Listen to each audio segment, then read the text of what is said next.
ఈ నెల 13వ తారీఖున రాష్ట్రమంతా ఆంధ్రప్రదేశ్లో జరిగిన పార్లమెంటు అసెంబ్లీ ఎలక్షన్లు చాలా ప్రశాంతంగా జరిగాయి. కొన్ని చెదురుమదురు సంఘటనలు కూడా జరిగాయి. ఎలక్షన్ల తర్వాత కూడా చాలా సంఘటనలు జరిగాయి.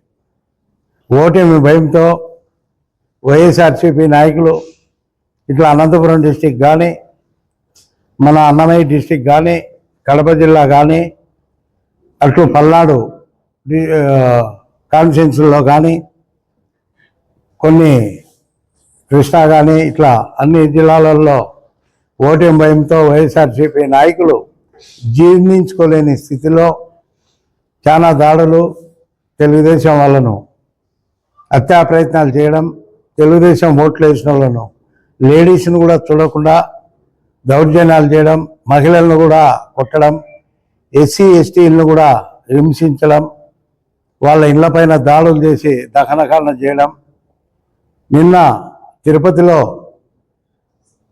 చంద్రగిరి అభ్యర్థి పైన దాడి చేయడం ఎంత శోచనీయమంటే సమ్మెట్లు ఏటకొడవలు తీసుకొని ఆయన హత్యా ప్రయత్నం చేయడం.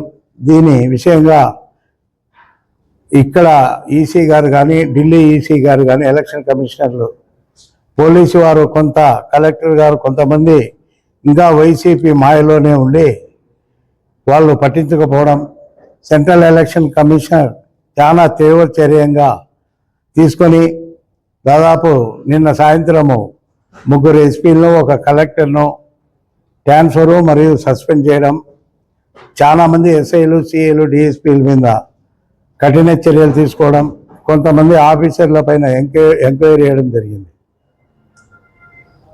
కడప జిల్లాలో కూడా మొట్టమొదటిసారిగా ఒక్క పోలింగ్ కేంద్రం కూడా రీపోలింగ్ జరగకుండా ప్రజాస్వామ్య పద్ధతిలో ఇక్కడ మొట్టమొదటిసారిగా చరిత్రలో చూసుకుంటే ఎప్పుడు కూడా రీపోలింగ్లు ఉండేవి. చిన్న చిన్న సంఘటనలు తప్ప ఇక్కడ కూడా ప్రశాంత వాతావరణంలో ప్రజలు భారీ ఎత్తున తరలి వచ్చి, మహిళలు తరలి వచ్చి ఎక్కువ, రాష్ట్రంలో ఎప్పుడు లేని విధంగా పర్సెంటేజ్ ఓట్లు ఎక్కువ కావడం, తెలుగుదేశం పార్టీని ఆశీర్వదించడం జరిగింది. దీన్ని జీర్ణించుకోలేని చాలామంది వైసీపీ అభ్యర్థులు రకరకాలుగా మాట్లాడుతూ, ఇక్కడ ఉన్నటువంటి రాచమల్లు ప్రసాద్ రెడ్డి ఇప్పటికి కూడా తన స్థాయి చిన్న స్థాయి అయినా కూడా చంద్రబాబు నాయుడును, తెలుగుదేశం పార్టీని విమర్శించడం మేము జీర్ణించుకోలేని పరిస్థితిలో ఉన్నాం. దారుణంగా ఇక్కడ వైఎస్ఆర్సీపీ ఎమ్మెల్యే రాచమల్లు ప్రసాద్ రెడ్డి గారు ఓడిపోతున్నారు. దీన్ని ఛాలెంజ్గా చెప్తున్నాం. 100కు 1000% ఇక్కడ ఆయన ఓడిపోతున్నాడు. దానికి మేము దేనికైనా ఛాలెంజ్ చేసేదానికి, దేనికి కూడా సర్వసిద్ధంగా ఉన్నాం. ఆయన ముందుకు వస్తే ఎలక్షన్కు ముందుకంతా ఓటుకు 5000 పంచుతా, నా ఆస్తులన్నీ సర్వము ధరపోస్తా ప్రజలకే, నేను ఇంత సంపాదించుకున్నాను, అంత సంపాదించుకున్నాను, తెలుగుదేశం పార్టీని, తెలుగుదేశం అభ్యర్థిని భూస్థాపితం చేస్తానన్నాడు. ఆయన ఛాలెంజ్లు వచ్చే నెల 4వ తారీఖు మధ్యాహ్నానికల్లా తెలియపోతాయి. తన సొంత మీడియాలో వాట్సాప్లు చంద్రబాబు నాయుడిని, తెలుగుదేశం పార్టీని చాలా విమర్శలు చేశాడు. ఆ స్థాయికి ఎదగలే. మనసు గొప్పది కాదు, ఎప్పుడు కూడా మనసు గొప్పదైతే మనిషి పైకి వస్తాడు. నీ స్థాయి చిన్న స్థాయి. ఈసారి బాడీగా ఓడిపోతున్నావు. వచ్చే ఓడిపోయిన తర్వాత నువ్వు ప్రొద్దుటూరులో వార్డు కౌన్సిలర్ కూడా గెలిచే పరిస్థితి నీకు ఉండదు. ఈ పొద్దు నేను ఛాలెంజ్ చేసి చెప్తున్నా, వార్డు కౌన్సిలర్గా పోటీ పెట్టలేవు. వార్డు కౌన్సిలర్ కూడా నీ మనిషి ఎవడు కూడా ఇక్కడ గెలిచే పరిస్థితి ఉండదు. అది ఛాలెంజ్గా చేసి చెప్తున్నాను. తెలుగుదేశం పార్టీ వారు ఇప్పటికైనా అనవసరమైన మాటలు, నీ శక్తికి మించిన మాటలు మాట్లాడినావంటే ఎదురు మాట్లాడలేక కాదు, ఎదురు తిట్టలేక కాదు, నీకన్నా మాటలు ఎక్కువ వచ్చు. ఒక సంస్కృతి, క్రమశిక్షణ గల పార్టీ తెలుగుదేశం పార్టీ కాబట్టి మేము ఎవరో మాట్లాడకుండా ఉన్నాం. మాట్లాడితే నీ శక్తి సాలదు, నీకుండే గౌరవం కూడా పోతుంది. ప్రతి ఒక్కడు నిన్ను మాట్లాడే వ్యక్తి తయారయ్యే ఇప్పుడు నిన్ను ఓటమి మనసులో పెట్టుకొని నీ మీద బాధితులు ఎంతమంది ఉన్నారో వాళ్ళందరూ ప్రతీకారం తీర్చుకునే రోజు మొన్న 14వ తేదీ జరిగింది. కాబట్టి ఖచ్చితంగా నీ ఓటమి 200%, 1000% దగ్గరలో ఉంది. భారీ మెజార్టీతో ఇక్కడ తెలుగుదేశం పార్టీ అభ్యర్థి గౌరవనీయులు పెద్దలు నంద్యాల వరదారెడ్డి గారు గెలుస్తున్నారు. తప్పకుండా నీ రామ్ గోపాల్ వర్మ సినిమా డైలాగులు, రామ్ గోపాల్ వర్మ సినిమా 10 సంవత్సరాలు ప్రొద్దుటూరు ప్రజలకు చూపించావు. అది తెలుసుకున్నారు ప్రజలు. ఇంకా నీ రామ్ గోపాల్ వర్మ సినిమాలు, నీ డైలాగులు పొద్దుటూరులో మానుకోవాలి. నీ పతనం స్టార్ట్ అయింది. నిన్ను ఎదుర్కోవడానికి ప్రతి కార్యకర్త సిద్ధంగా ఉన్నారు. కాబట్టి ఇప్పటికైనా తెలుగుదేశం పార్టీని కానీ తెలుగుదేశం నాయకుని కానీ విమర్శిస్తే ఊరుకునే సమస్య లేదు. ఈ మహావృక్షాన్ని కదిలించాలంటే నీ వల్ల కాదు. నీ అటువంటి 1000 మందితో కూడా నీకు చేత కాదని తెలియజేసుకుంటున్నాం. ఇప్పటికైనా మాటలు మానుకొని గౌరవప్రదంగా ప్రజలు మన్ననలు పొందే అవకాశం చూసుకో. కానీ ఎక్కువ మాట్లాడి నీ స్థాయికి మించి ఎక్కువ మాట్లాడితే పరిణామాలు తీవ్రంగా ఉంటాయి. నిన్న జరిగిన ప్రశాంత ఎలక్షన్లలో రాజపాలెం ఎస్ఐని తిట్టినావు. ఎవరికి తెలియదు అనుకుంటున్నావా? పోలీసు వ్యవస్థ నీ గుప్పెట్లో పెట్టుకోవాలనుకుంటున్నావా? ముక్తారు పైన ఈ అన్నా క్యాంటీన్లో దాడి జరిగిందని బంగారెడ్డి ఇందులకొంబై నాన్ బెయిలబుల్ సెక్షన్ పెట్టించావు అధికారంలో ఉన్నప్పుడు. ఇది తప్పు కాదా? పోలీసు ఎంక్వైరీ చేసినాక ఎస్పీ గారు కూడా ఎంక్వైరీ చేసి, డిఎస్పీ గారు ఎంక్వైరీ చేసి, సిఐ గారు ఎంక్వైరీ చేసి ఆ సెక్షన్ 380 సెక్షన్ తీసేస్తే 2 నువ్వు సిఐను నువ్వు ఏ విధంగా మాట్లాడిందే మాకు తెలియదు అనుకుంటున్నావా?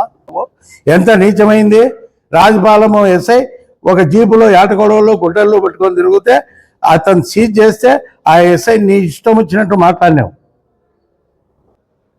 డిఎస్పీని ఏ విధంగా మాట్లాడినావు? నువ్వు ఎస్పీని ఏ విధంగా మాట్లాడుతున్నావు?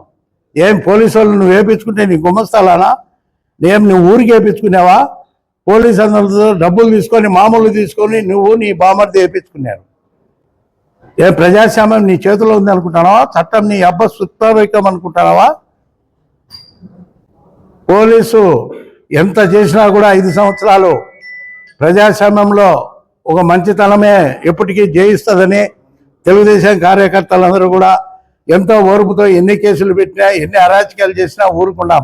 వచ్చేది తెలుగుదేశం ప్రభుత్వం. మేము ఆ విధంగా చేయం. ఏ విధంగా చేయాలనో మాకు తెలుసు. నువ్వు ఎక్కడుంటావో మాకు తెలుసు. నీ వ్యవస్థ ఎక్కడుంటారో, నీ సపోర్టర్ ఎక్కడుంటారో మాకు తెలుసు. వాళ్ళు చేసిన అరాచకాలు, వాళ్ళు చేసిన వ్యాపారాలు, వాళ్ళు చేసిన వసూళ్ళు, ఈ బుద్ధుడికి కూడా నీ దగ్గర 40 మంది క్రికెట్ బుకీళ్ళు వాళ్ళు తిరిగి ప్రచారం చేశారు నీకు ఖర్చులు పెట్టుకొని. ఎప్పుడు ఏ ప్రోగ్రాం జరిగినా ఫ్లెక్సీలు వేస్తారు నీకు. వాళ్ళ లిస్టు మా దగ్గర ఉంది.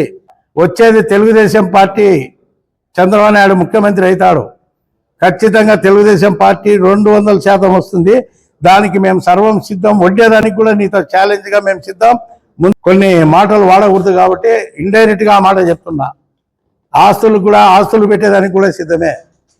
ఈ బుద్ధు సొంత ఇంట్లో షర్మిలమ్మే, సొంత చెల్లెలు జగన్మోహన్ రెడ్డి చెల్లెలు షర్మిలమ్మే ఎంత విమర్శలు చేస్తుంది. దానికి జవాబు చెప్పు. షర్మిలమ్మను రాజశేఖర రెడ్డి కూతురు కాదంటావు. సంస్కారం పెట్టుకొని మాట్లాడండి. మేము సంస్కారహీనులం కాదు. అద్దుకు కూడా మాట్లాడే అద్దుకు కూడా కొంత ఓర్పు ఉంటుంది. అది దాటితే మా పార్టీని కానీ మా నాయకులను కానీ తిట్టే మేము ఓర్చుకునే గుణం పోయింది. ఇంకా అయిపోయింది. 5 సంవత్సరాలు భరాయించినాం. వచ్చేది మా ప్రభుత్వం. సంసారవంతుడిగా సంఘంలో ఒక మంచి పేరు తెచ్చుకోవాలనే కోరుకుంటున్నాం. కానీ ఎక్కువ నువ్వు విమర్శలు చేస్తే ప్రతి విమర్శలు 10 అంతలు ఎక్కువగా ఉంటాయని హెచ్చరిస్తూ, ఇంకా రామ్ గోపాల్ వర్మ డైలాగులు, రామ్ గోపాల్ సినిమాలు ప్రొద్దుటూరు ప్రజలు చూడరని తెలియజేసుకుంటూ మీకు అందరికీ ధన్యవాదాలు తెలియ